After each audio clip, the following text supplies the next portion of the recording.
गोपान गोकुलम लक्षयाम निरूपयम मथुरागता नंद कंसस्य वार्षस्य कर्म दातु कुहोदः।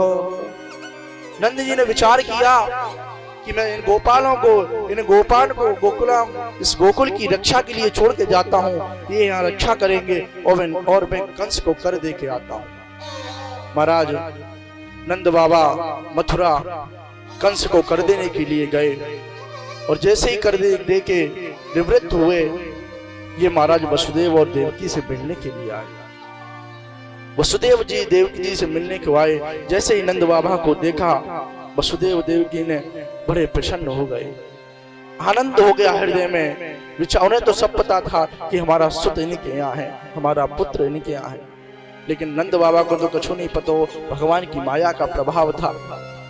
जैसे ही महाराज नंद बाबा आए, नंद बाबा ने ये नहीं कहा कि मेरे लाला भयो हुए, मेरे यहाँ उत्सव चल रहा हुआ, बड़ा आनंद आयो, क्योंकि बड़े मित्र थे उनके नंद बाबा वसुदेव जी के। और एक मित्र दूसरे मित्र को देख के अगर प्रसन्न होता है तो वो तभी खुश रहता है, तब उसका मित्र खुश रहे, उसका मित्र प्रसन्न रहे। लेकिन वसुदेव और देवकी तो आज जेल में पड़े हैं, तो नंद बाबा कैसे उनके सामने महाराज खिलखिला सकते हैं, कैसे हंस सकते हैं नंद बाबा उनके सामने। जो ना मित्र दुख होत दुखारी, तिनहि बिलोकत पातक भारी। जो मित्र के दुख को देख के दुखी नहीं होते महाराज, वो महाराज उन्हें बड़ा ही पातक भुगतना पड़ता है। मित्र का संबंध तो एक ऐसा होता है, मित्रता का अर्थ होता है कि अगर हमारे मित्र को कोई कष्ट है, चाहे हमारे घर में कितनी भी खुशहाली है, कितना भी उत्सव हो रहा है, लेकिन हमें अपने मित्र के दुख को समझना चाहिए। नंद बाबा वसुदेव जी से मिले तो नंद बाबा ने बिल्कुल ये नहीं कही कि हमारे यहाँ बड़ा उत्सव है रहा हो, बस वसुदेव जी की ही जो उन्हें दुख दिए थे कंस ने, उन्हीं का स्मरण कर रहे हैं, कह रहे हैं वसुदेव जी, अरे मित्र मुझे बड़ा कष्ट है, उस दुष्ट कंस ने तुम्हारे पुत्रों को मार डाला, मुझे इसका बड़ा कष्ट है, भारी कष्ट है।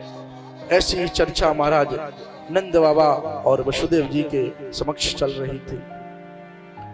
उसी क्षण वसुदेव जी ने कहा, मित्र मुझे कुछ दुर्घटना दिखाई दे रही है, मुझे कुछ ऐसी आशंका हो रही है कि कुछ गलत होने वाला है, तुम जाओ जल्दी ही, देर मत करो और तुरंत तत्काल गोकुल के लिए प्रस्थान करो, ब्रज के लिए प्रस्थान करो।